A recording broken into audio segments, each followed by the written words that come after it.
In today's video, I'm gonna show you how to fix Instagram refresh feed problem easily and fast. So all what you have to do, guys, is simple. So please don't worry, the problem is gonna be fixed after you watch this video. First thing you have to do is go to the settings on your phone and then scroll down, go to apps page and go again to the apps here in the top. Now all what you have to do is so simple.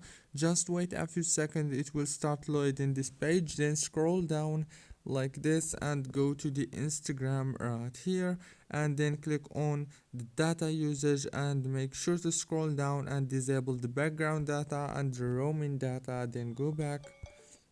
And now all what you have to do is click on storage and click on the clear data option. After that, all what you have to do is just go to the force stop and click on it, then go down here, click on app details.